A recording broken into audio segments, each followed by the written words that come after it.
your name. Blessed be the Lord God Almighty, who was and is to come.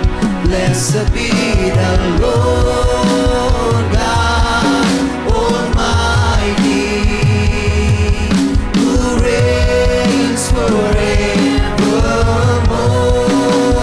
Blessed be the Lord God Almighty, who was and is to come. Blessed be the Lord God Almighty, who reigns forevermore.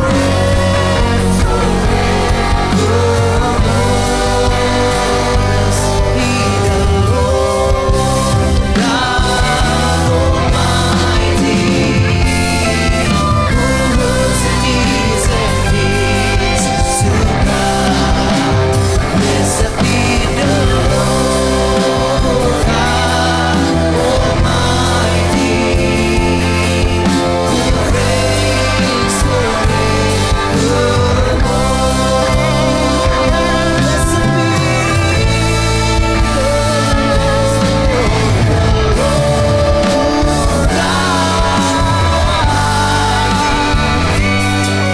who was and is to come. We worship you, God Almighty, who reigns forever. Blessed be the Lord God Almighty, who was and is to come. Blessed be the Lord God Almighty, who reigns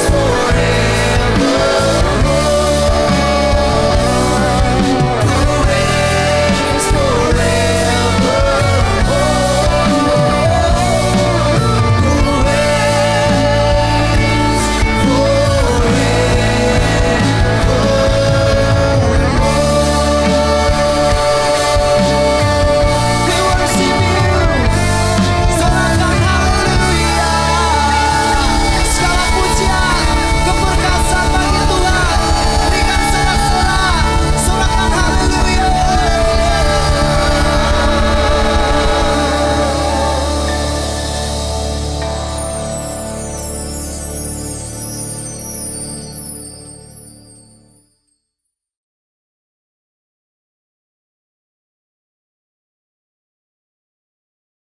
Shalom semuanya. Menurut penanggalan Ibrani, pada tanggal 26 September 2022, kita sudah memasuki tahun 5783 atau P Gimel. 10 hari pertama dari permulaan tahun P Gimel, yaitu dimulai dari tahun baru yang disebut dengan Rosh Hashanah, sampai kepada perayaan Yom Kippur atau Hari Raya Pendamaian. Bangsa Yahudi selama 10 hari melakukan apa yang disebut dengan 10 hari pertobatan atau 10 days of repentance. Menurut tradisi bangsa Yahudi, pada saat Rosh Hashanah terbukalah 3 kitab, yaitu yang pertama, kitab kehidupan bagi yang sepenuhnya saleh. Yang kedua, kitab kematian bagi yang sepenuhnya fasik. Yang ketiga, kitab ketiga bagi orang yang hidup di antara kesalehan dan kefasikan. Dan nasib mereka semua akan ditangguhkan hingga Yom Kippur tiba. Apabila mereka akan melakukan hal yang saleh, mereka akan tercatat dalam kitab kehidupan.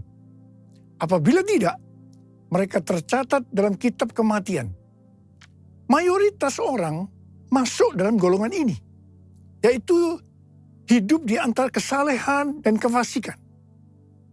Masa 10 hari tersebut dipakai sebagai kesempatan bagi kebanyakan orang Yahudi untuk melakukan hal-hal yang saleh agar nama mereka dapat tertulis dalam kitab kehidupan. Dengan kata lain, setiap tahun mereka perlu melakukan sesuatu supaya selamat. Untuk itu, dalam masa 10 hari, mereka melakukan 3 hal, yaitu bertobat, berdoa, dan bersedekah. Pada saat ini, kita tidak mengikuti tradisi Yahudi tersebut. Tetapi pada prinsipnya, ketiga hal tersebut, yaitu bertobat, berdoa, bersedekah, adalah baik dan perlu dilakukan hari-hari ini dengan motivasi dan pemahaman yang benar. Kita melakukan ketiga hal ini bukan untuk mendapatkan keselamatan, tetapi sebagai respon terhadap anugerah keselamatan yang sudah diberikan melalui pengorbanan Tuhan Yesus di kayu salib. Pastor D dari Perth, seorang hamba Tuhan yang banyak mendoakan saya, yang nubuatannya saya lihat tajam pada bulan Agustus 2022 yang lalu, yaitu sebelum tahun 5783, bernubuat untuk saya agar memperhatikan apa yang terjadi di antara Rosh Hashanah dan Yom Kippur. Ternyata Tuhan membukakan seperti yang dituliskan di atas. Jadi hari-hari ini kita harus banyak koreksi diri, bertobat, berdoa, dan memberi sedekah bagi mereka yang kekurangan. Pastor D ini juga mendapatkan bahwa di tahun 2023, Tuhan akan kembali menggoncangkan bangsa-bangsa di dunia. Dan Tuhan meminta agar kita menyiapkan persediaan. Bukan untuk kita, tetapi untuk bersedekah kepada orang-orang yang mengalami kesulitan. Kita yang sungguh-sungguh dengan Tuhan akan diberkati secara finansial. Haleluya. Memasuki tahun 5783 atau Pegimel, kita akan melihat kasih karunia Tuhan yang luar biasa yang akan dicurahkan kepada kita yang sungguh-sungguh mencari Tuhan. Namun bersama dengan itu akan ada pembersihan di rumah Tuhan dan penghakiman terhadap dunia ini. Tuhan akan mengungkapkan dosa-dosa yang tersembunyi. Tidak ada sesuatu pun yang tertutup yang tidak akan dibuka. Dan tidak ada sesuatu pun yang tersembunyi yang tidak akan diketahui. Apa yang kita katakan dalam gelap akan kedengaran dalam terang. Dan apa yang kita bisikkan ke telinga di dalam kamar akan diberitakan dari atas atap rumah. Karena itu, ini waktunya kita koreksi diri. Bertobat, jangan menyembunyikan dosa. Akui di hadapan Tuhan. Sesuai dengan 1 Yohanes 5 ayat 16 dan 17. Dikatakan, ada dosa yang mendatangkan maut dan ada dosa yang tidak mendatangkan maut. Dosa yang tidak mendatangkan maut adalah dosa yang diakui. Sedangkan dosa yang mendatangkan maut adalah dosa yang tidak diakui. Saya akan ingatkan, Tuhan Yesus sangat mengasihi kita semua. Dia tidak ingin kita binasa. Karena itu, sekali lagi Tuhan mengingatkan kita melalui hal-hal yang dilakukan oleh orang Yahudi di antara Rosh Hashanah dan Yom Kippur agar mereka diselamatkan, yaitu bertobat, berdoa, dan bersedekah. Sekali lagi saya ingatkan, bertobat, bertobat, Bertobat. How I love you, Lord. I love you, Lord. With all of my heart.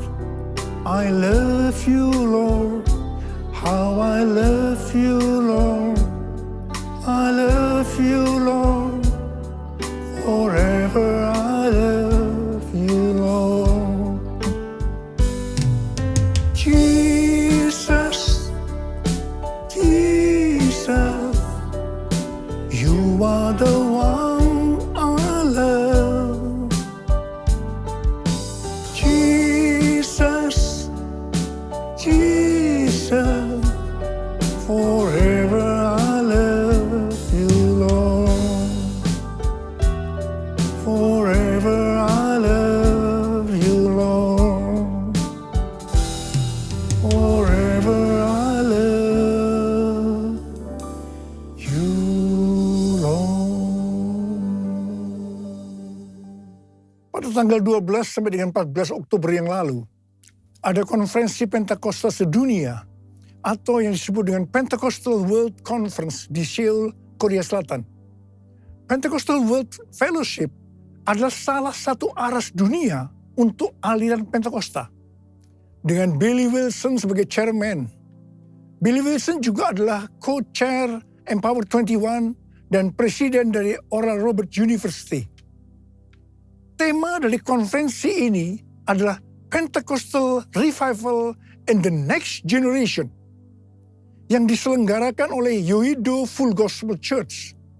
Ini adalah gereja yang didirikan oleh almarhum Yonggi Cho dan sekarang sebagai gembala sidangnya adalah Yong Hun Lee. Pada tanggal 14 Oktober 2022, jam 10 sampai jam 12 siang, diadakan KKR doa di dekat DMZ Peace Park yang berada di perbatasan Korea Selatan dan Korea Utara. DMZ ini merupakan daerah demilitarisasi di mana tidak ada kegiatan militer. Merupakan daerah netral, bukan milik Korea Selatan ataupun Korea Utara.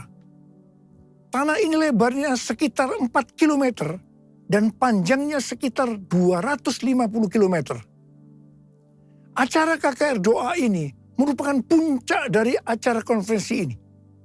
Saya termasuk salah satu pembicara dalam acara ini. Saya berbicara tentang Pentakosta ketiga. Deklarasi Pentakosta ketiga untuk pertama kalinya dilakukan di Seoul, Korea Selatan dan dihadiri sekitar 20.000 orang. Pada waktu itu saya berkata, Pentakosta ketiga akan memberikan kuasa kepada kita untuk menyelesaikan amanat agung. Saya akan mengingatkan kepada kita semua bahwa tugas utama kita adalah menyelesaikan amanat agung, yaitu menjadikan semua bangsa itu murid Tuhan Yesus. Harap diperhatikan bahwa hanya murid yang bisa memuridkan. Karena itu kita harus menjadi murid Tuhan Yesus. Hanya murid Tuhan Yesus yang masuk surga. Yang percaya katakan amin. Firman-Mu pelita bagi kakiku, terang bagi jalanku.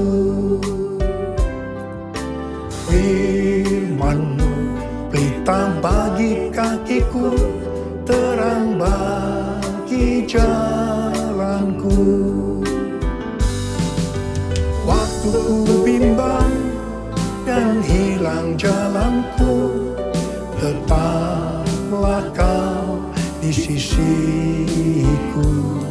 Dan takkan ku takut asal Kau di dekatku, besertaku selamanya.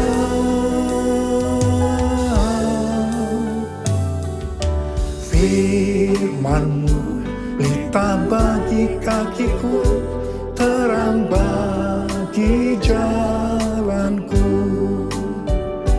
Terang bagi jalanku, terang bagi jalanku.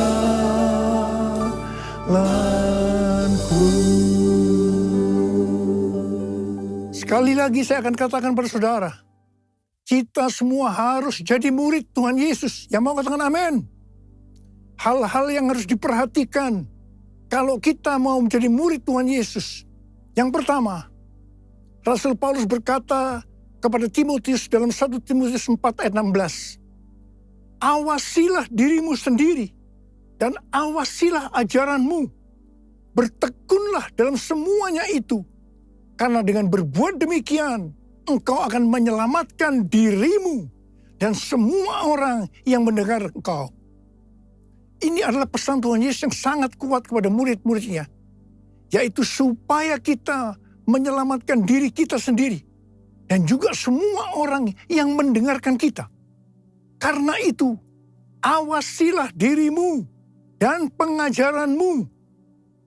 Hal yang harus dilakukan adalah kita harus hidup kudus.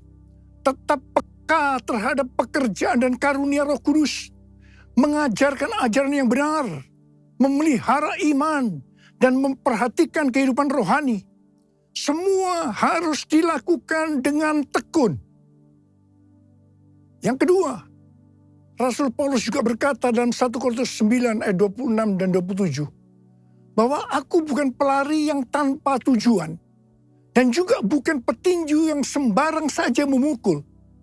Tetapi aku melatih tubuhku dan menguasainya seluruhnya. Supaya sesudah memberitakan Injil kepada orang lain, jangan aku sendiri ditolak. Mengenai melatih tubuh dan menguasai seluruhnya. Rasul Paulus berkata dalam 1 Timotius 4 ayat 7b dan 8. Latihlah dirimu beribadah. Latihlah dirimu beribadah. Latihan badani terbatas gunanya.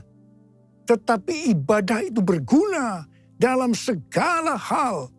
Karena mengandung janji. Baik untuk hidup ini maupun untuk hidup yang akan datang. Kata ibadah dalam bahasa aslinya memiliki arti kesalehan.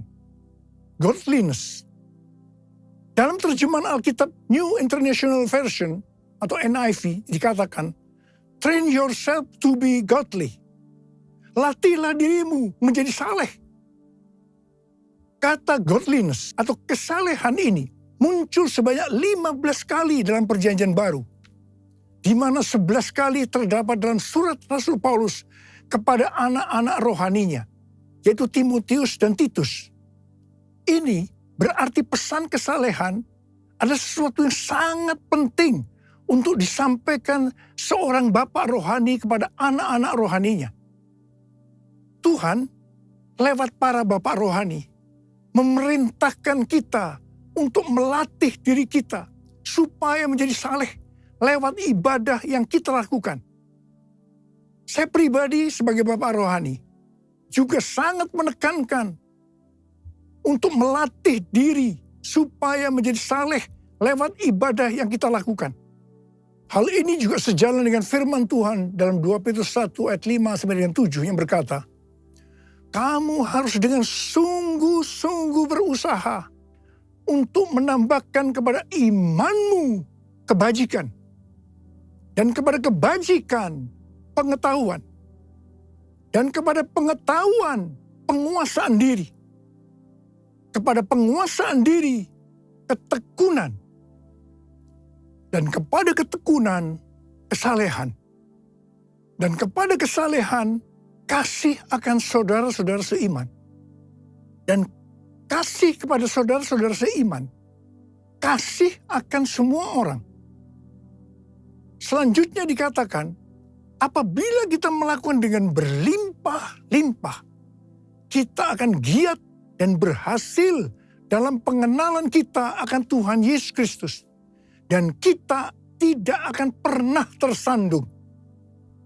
Dengan demikian, kita dikaruniakan hak penuh untuk memasuki kerajaan kekal, yaitu kerajaan Tuhan dan Juru Selamat kita, Yesus Kristus. Haleluya! Kita semua yang menantikan hari Tuhan juga diminta untuk hidup kudus dalam kesalehan. Seperti yang difirmankan dalam 2 Petrus 3 ayat 10 dan 11. Tetapi hari Tuhan akan tiba seperti pencuri. Pada hari itu, langit akan lenyap dengan gemuruh yang dahsyat, dan unsur-unsur dunia akan hangus dalam nyala api. Dan bumi dan segala yang ada di atasnya akan hilang lenyap. Jadi, jika segala sesuatu ini akan hancur secara demikian, betapa suci dan salehnya kamu harus hidup. Saudara, lawan dari kesalehan adalah kefasikan. Orang yang tidak melatih dirinya menjadi saleh lewat ibadah, tanpa disadari dapat terjerumus dalam kefasikan. Harap diperhatikan bahwa murka Allah dinyatakan atas orang-orang fasik. Dalam Roma 1 ayat 21 sampai dengan 27, kita melihat orang-orang fasik itu memiliki ciri-ciri sebagai berikut. Sekalipun mengenal Allah, mereka tidak memuliakan Dia. Mereka berbuat seolah-olah penuh hikmat, tetapi mereka telah menjadi bodoh. Mereka menyembah berhala. Sebagai akibatnya, Allah menyerahkan mereka kepada keinginan hati mereka akan kecemaran. Sehingga mereka saling mencemarkan tubuh mereka. Salah satunya dalam bentuk hubungan sesama jenis atau homoseksualitas. Sebagai Bapak rohani, sekali lagi saya akan mengingatkan, latihlah dirimu beribadah. Bapa, ku persembahkan tubuhku sebagai persembahan yang hidup, kudus, dan yang berkenan padamu, sebagai ibadah yang sejati. Ku sembah Kau, Tuhan. Ku sembah Kau, Tuhan. Ku serahkan hidupku kepadamu untuk kemuliaan nama-Mu.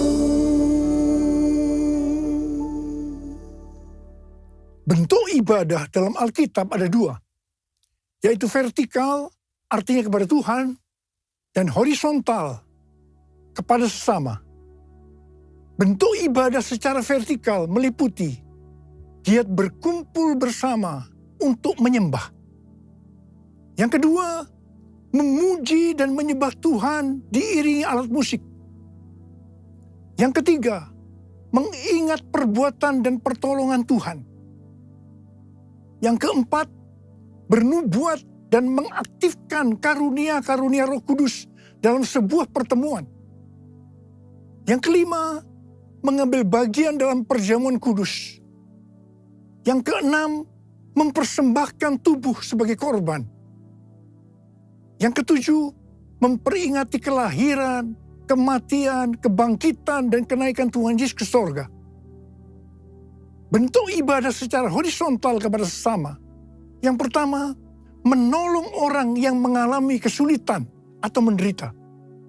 Yang kedua, saling menjaga diri dari pencemaran dunia. Dan yang ketiga, saling memberi bantuan dalam sebuah persekutuan.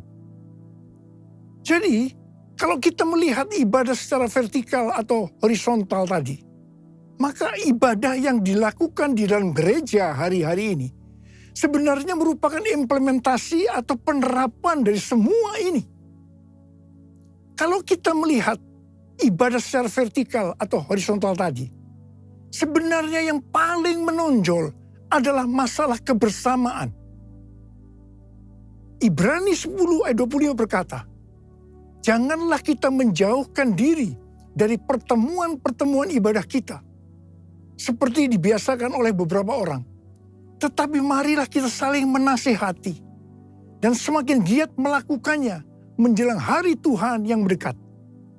Jadi, latihlah dirimu beribadah dapat juga diartikan kita harus melatih hidup dalam kebersamaan bersama saudara seiman untuk saling menasihati supaya hidup kita saleh.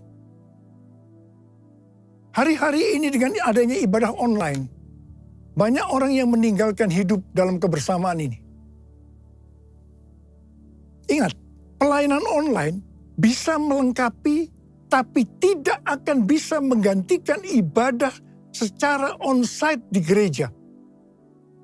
Bagi saya, kalau hanya ibadah melalui online saja, saya merasakan ada sesuatu yang hilang. Ada sesuatu yang tidak sempurna. Terutama dalam doa, pujian, dan penyembahan. Dan yang pasti, kita tidak bisa saling menasehati. Walaupun mungkin ada yang berkata, dengan Zoom kita bisa. Tetapi saya percaya, itu juga tidak cukup sempurna. Hari-hari ini, saya melihat semakin banyak orang percaya justru lebih giat melakukan latihan badani ketimbang melakukan latihan ibadah. Sekali lagi saya ingatkan, latihan ibadah lebih penting daripada latihan badani karena mengandung janji, baik dalam hidup ini maupun untuk kehidupan yang akan datang.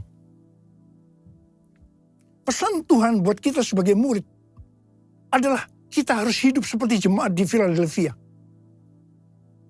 Dikatakan bahwa jemaat di Philadelphia merupakan jemaat yang setia, yang taat akan firman Kristus dan tidak menyangkal Dia.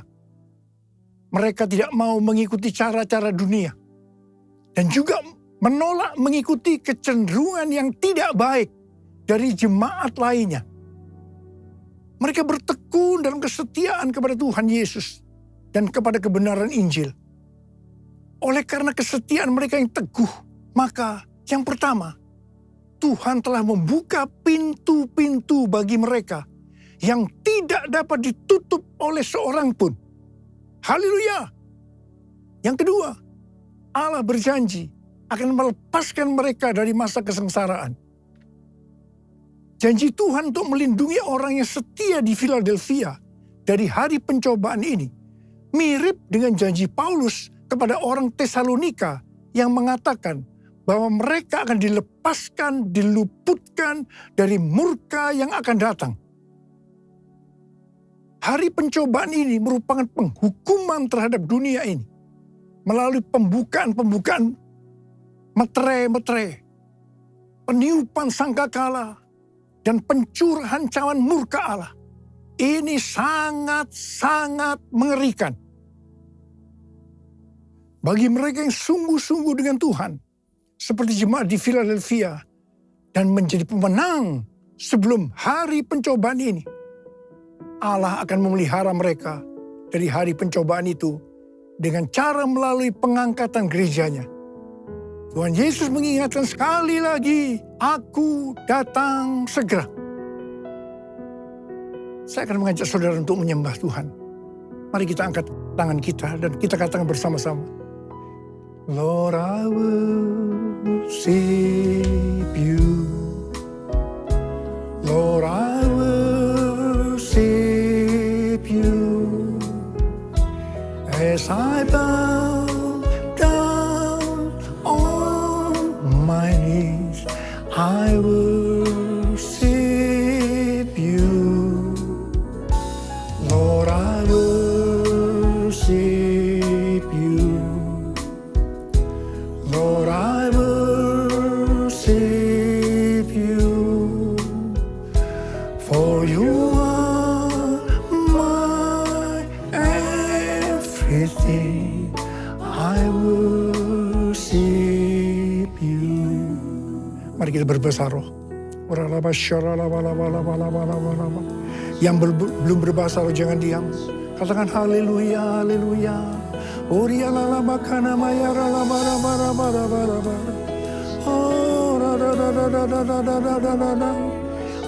ya Tuhan, ya Tuhan. Oh ya Abah, ya Abah, ya Abah, ya Abah. Engkau melihat anak-anakmu sedang mengangkat tangan menyembahmu saat ini, ya Abah. Urapi kami semua, urapi kami semua. Urapi kami semua agar kami mengerti Tuhan. Mengerti apa yang harus kami lakukan ke depan ini, ya Abah. Tuhan berkati anak-anak-Mu semua. Tuhan berkati anak-anak-Mu. Oh,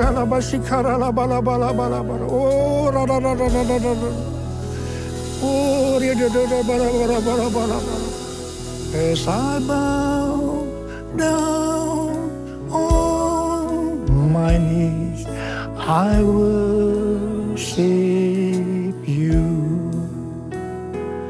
As I bow down on my knees, I worship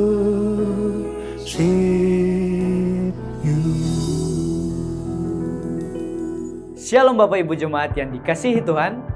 Mari kita bersama-sama mengikuti informasi seputar pelayanan GBI Marina Plaza.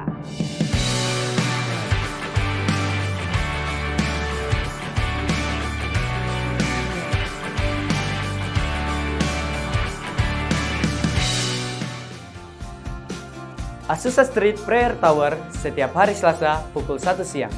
Mari kita semua unity dan bergabung dalam APT agar api Pentakosta ketiga terus bergerak dari Indonesia sampai ke bangsa-bangsa. Saya mengajak jemaat Tuhan yang belum tergabung dalam KUL.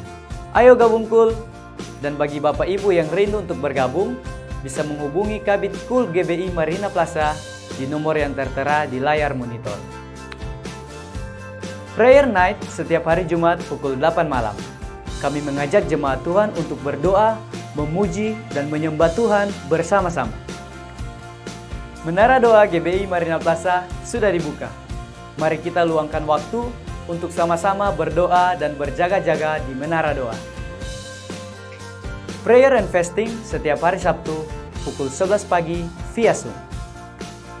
Kami mengajak semua generasi Yeremia untuk beribadah bersama-sama di Youth Marina Plaza setiap hari Sabtu pukul 6 sore. Kids Church Marina Plaza setiap hari Minggu jam 9 dan 11 pagi di lantai 1 gedung gereja. GC Marina Plaza setiap hari Minggu jam 11 pagi di lantai 4 gedung gereja. Untuk info lebih lanjut bisa dilihat di Instagram @gcmarina.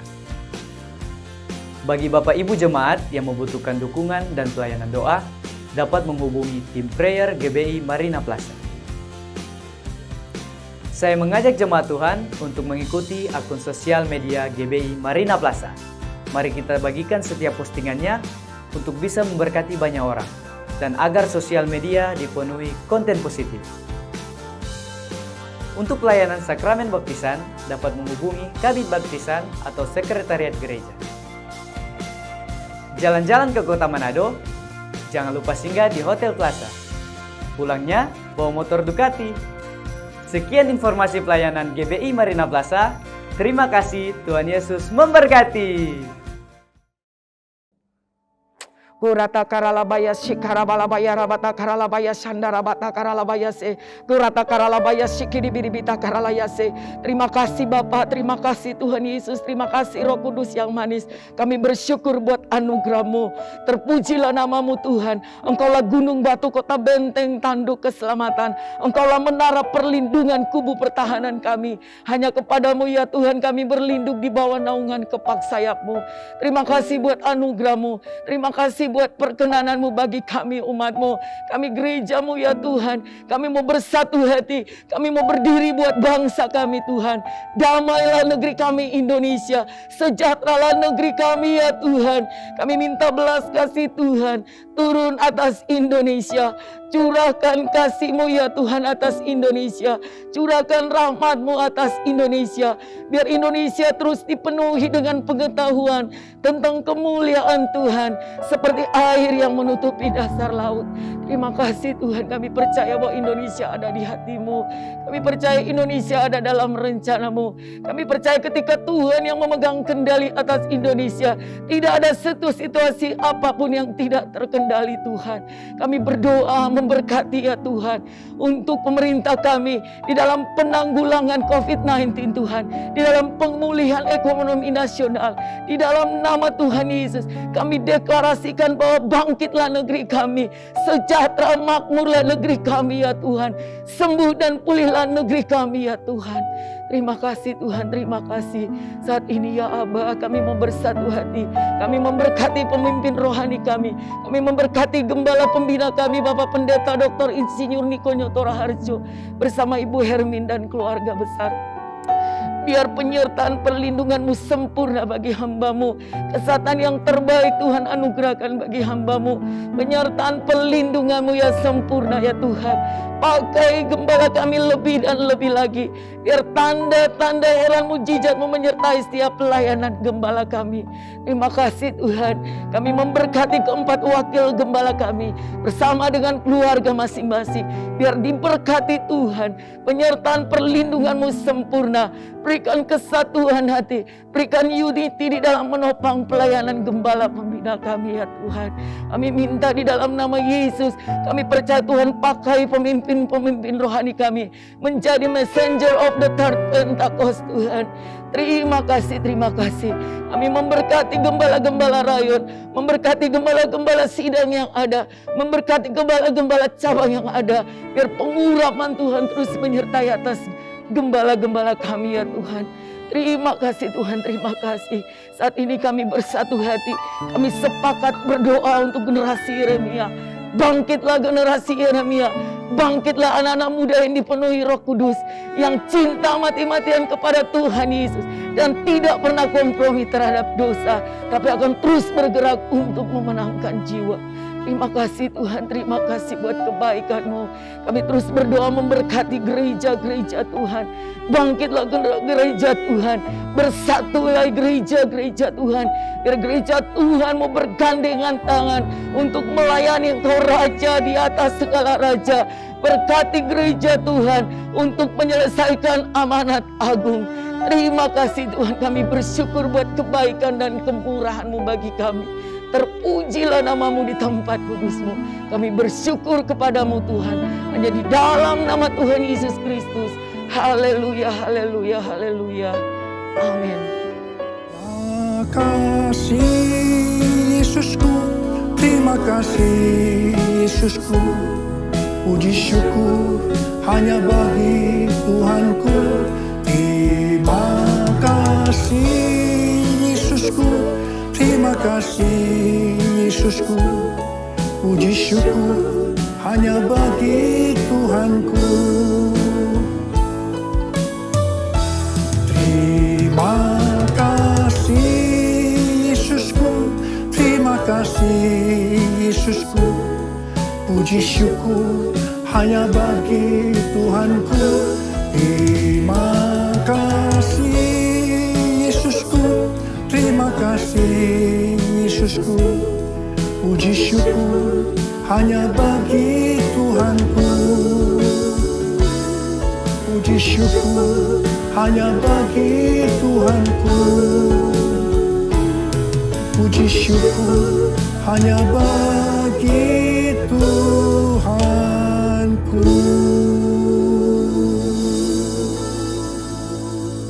Terima kasih Aba. Terima kasih. Sekarang terimalah berkat Tuhan. Kasih karunia yang berlimpah-limpah daripada Allah Bapa dalam Anak yang tunggal Yesus Kristus. Persekutuan yang manis dengan Roh Kudus menyertai saudara sekalian mulai hari ini. Sampai Tuhan Yesus datang menjemput kita di awan-awan dan bahkan sampai selama-lamanya. Yang percaya bersama-sama katakan, Amin.